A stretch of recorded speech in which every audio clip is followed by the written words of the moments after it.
Olá, muito bom dia, segunda-feira, 8 de dezembro de 2025. Estamos aqui com o seu Diário da Manhã, nesse dia muito especial, feriado municipal em São Luís, dia de Nossa Senhora da Conceição, mas os trabalhos por aqui não param, viu? E hoje o programa vai ser dedicado também aos nossos consumidores. Então, um ótimo dia desde já a você, ouvinte da 96.9 FM, Rádio Assembleia do Maranhão, a você, telespectador da TV Assembleia, canal digital 9.2, e a todos os nossos internautas. Quem está comigo aqui você já conhece, é o grande Ricardo. Está comigo aqui, gente, o Ricardo Baldez, que é o diretor de orientação e atendimento ao consumidor do Viva Procon, para a gente fazer um programa bem especial nesse feriado, viu, Ricardo? Voltado aos esclarecimentos das dúvidas aí dos nossos queridos consumidores maranhenses. Então, desde já, um bom dia para você. Obrigado por estar aqui com a gente.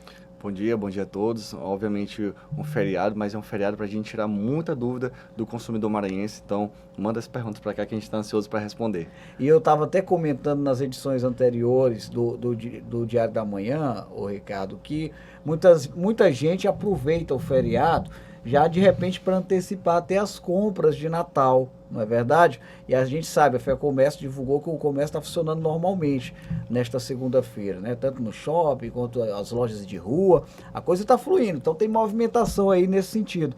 Quem tiver como aproveitar já para antecipar essas compras, também precisa ficar atentos aí às ofertas, não é isso, Ricardo? Exatamente. Assim como o período da Black Friday, a gente teve uma intensificação da relação de consumo aqui no estado do Maranhão todo e em todo o Brasil.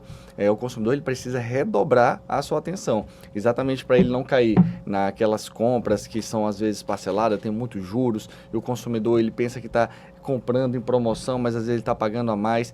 Existem também as fraudes, né? Principalmente na internet, então o consumidor ele precisa estar muito atento, tanto aí nesse período que foi da Black Friday, né? E também agora no final do ano.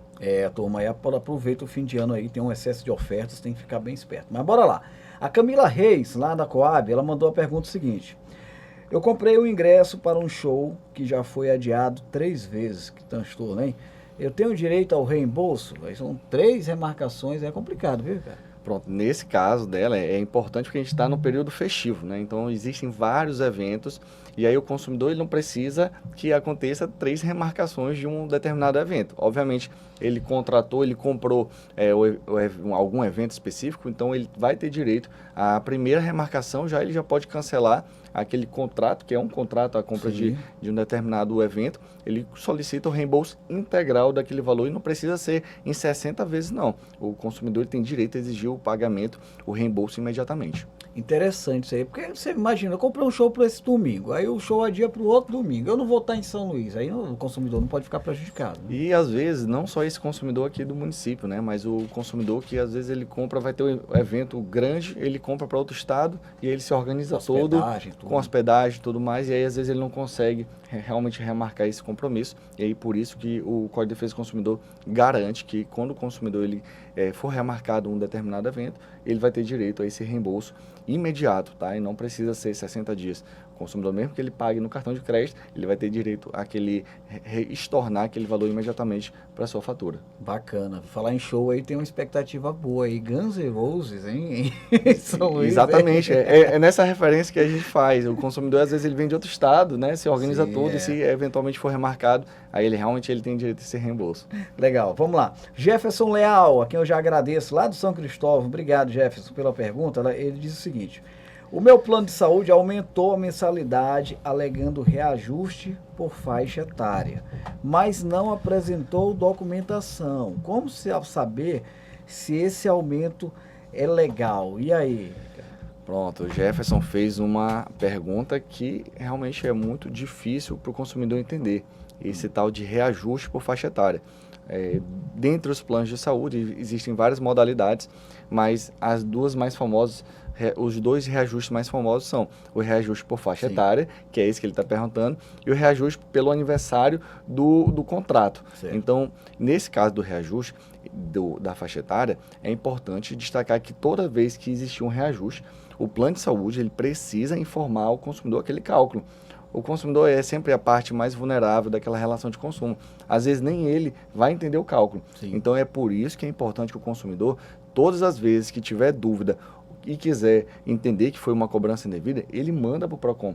Tem os técnicos do PROCON exatamente para ajudar você, consumidor, que está com dúvida, para saber se aquele reajuste foi devido ou não. Manda para o PROCON que a gente vai notificar aquela empresa, aquele plano de saúde, exatamente para ele trazer aquela resposta para você.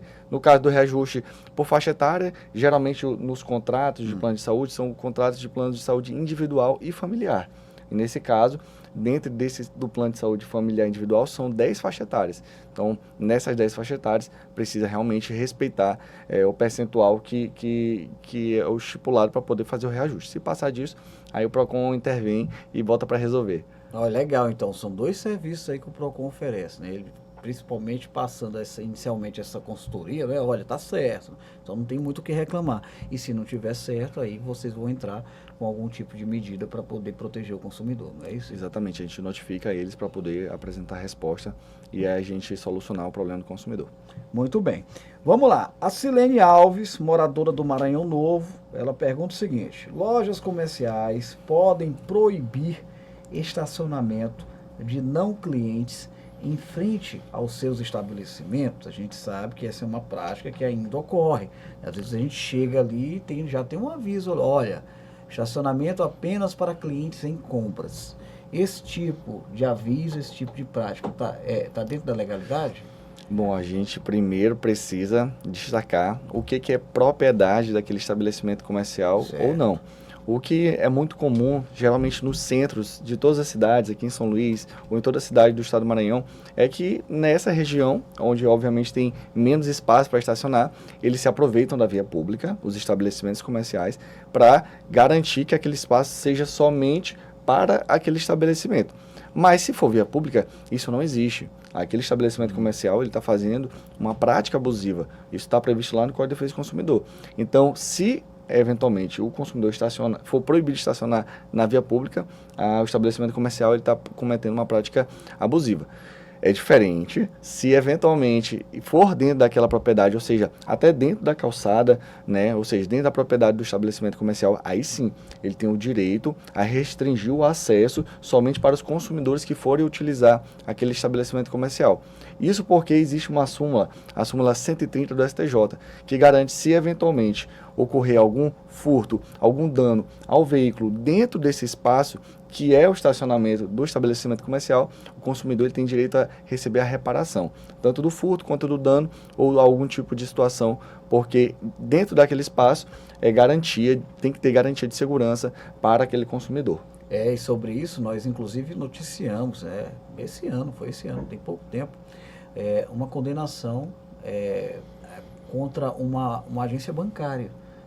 Tivemos um problema, uma cliente dessa agência estacionou o veículo, roubaram a bolsa dela, o banco se negou a pagar, eles entraram na justiça e ganharam. Ela ganhou, o banco teve que pagar, porque o estacionamento estava dentro ali da área da unidade bancária. Né? Isso, e nem precisa ser pago, tá? O estacionamento ele só precisa ser vinculado ao estabelecimento comercial. E, obviamente, aí desse espaço, o estabelecimento comercial precisa garantir a segurança. E isso está pacificado, tá? Não é interpretação. Está lá na súmula 130 do STJ, que é Superior Tribunal de Justiça. Eu acho que você lembra ainda sobre esse assunto, Ricardo, que o PROCON ele fez uma prestação de serviço que até hoje impacta de maneira positiva no nosso estado. Vocês conseguiram acabar com aqueles letreiros que tinha no shopping. Não nos responsabilizamos por objetos perdidos, extraviados, roubados no estacionamento. Isso aí eu nunca mais vi, viu? Acabou. Existia muito, né? A presidente Karen Barros, ela determinou que a gente afixasse letreiros de forma que combatesse esse tipo de prática abusiva. Isso está previsto no artigo 39, lá do Código de Defesa do Consumidor. Então a gente afixou exatamente nesses estabelecimentos comerciais que estavam violando e desinformando o consumidor para dizer qual era o direito realmente dele. Eu usei uma terminologia aqui, letreiro. Eu pensava que era só eu que era um pouquinho mais velho. O Ricardo também usa letreiro aqui. Já tô um pouco mais para frente também. Vamos aqui, ó. O Rodolfo Severo, farmacêutico, lá do Recanto Vinhais, ele pergunta o seguinte. Aqui na verdade lojas comerciais podem proibir estacionamento de não clientes em frente aos seus estabelecimentos. Aqui beleza. É mais ou menos o mesmo sentido. Foi da pergunta respondida agora há pouco. Agora a Rebeca Marão, lá do Renascença, ela faz o seguinte: Quanto tempo leva para termos um retorno do PROCON no caso de uma reclamação? A gente sabe que vocês têm muita demanda, né? Mas eu tenho observado também a estrutura cada vez maior, né, do PROCON. Isso, o PROCON ele tem crescido, né? Isso é muito importante destacar aqui. Nós já temos 121 unidades do Viva PROCON, unidades físicas, mas o consumidor hoje ele não precisa sair de casa para realizar alguma reclamação ou tirar alguma dúvida. Tem um site e tem um aplicativo. Então o consumidor ele pode buscar esses canais. O site e o aplicativo você formaliza em até 24 horas, a gente dá uma resposta para você. Sobre o prazo, né? O consumidor que formaliza uma reclamação, a gente tem 10 dias para que aquela empresa apresente uma resposta para o PROCON. Né? Em alguns casos, a depender da logística do local, a gente demora até 30 dias para dar uma resposta ao consumidor, porque em algumas situações são em outros municípios, a gente precisa fazer a notificação, mas em regra são 10 dias. Existem também procedimentos mais céleres, como são as determinações. Por exemplo, consumidor que comprou um produto essencial, como uma geladeira. Ele não pode aguardar 10 dias para resolver aquela situação. Os produtos essenciais, como a geladeira, eles precisam ser trocados, por exemplo, se teve um defeito, imediatamente, obviamente, se tiverem na garantia. Então, imediatamente. Então, a gente tem esse procedimento lá no PROCON, que é exatamente uma determinação, se assemelha muito ao que acontece lá no Poder Judiciário, que é aquela liminar. Quando sai a liminar, manda cumprir imediatamente. A determinação do PROCON é exatamente isso, imediatamente para resolver aquela situação do consumidor. E os atendimentos, hein, Ricardo? Vocês recebem mais atendimentos por onde? Sei que vocês têm um aplicativo, tem os atendimentos presenciais, normalmente o maior fluxo de demanda ocorre por onde? Pronto, a gente está quase que empatado em todos os setores, né? Site, aplicativo, presencialmente.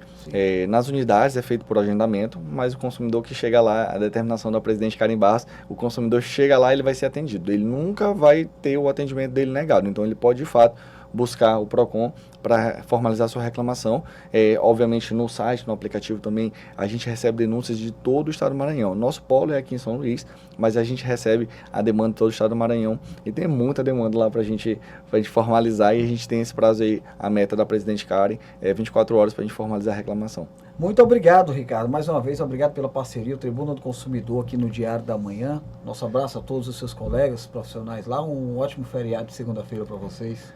Nós que agradecemos, estamos aqui para tirar a dúvida do consumidor. O consumidor que precisar, inclusive no feriado, ele pode formalizar a reclamação imediatamente lá pelo site e aplicativo. Legal, eu gosto muito do aplicativo, tenho sempre aqui no meu celular. Gente, eu vou encerrando aqui o Diário da Manhã, destacando que amanhã é dia de sessão plenária, a partir das 9 horas e 30 minutos, regimentalmente, os deputados já podem dar início às atividades da primeira sessão plenária da semana. A cobertura você já conhece, ela é completa aqui pela rádio, pela TV Assembleia, pelo site da Assembleia Legislativa e também através das redes sociais. O Diário da Manhã começa a partir das 9 horas e ao longo da manhã a gente vai batendo um papo aí, trazendo informações sobre as atividades no Palácio Manuel Beckmann, sede do Poder Legislativo maranhense. Mais uma vez, uma ótima segunda-feira para você, uma excelente semana e um bom feriado. Até amanhã.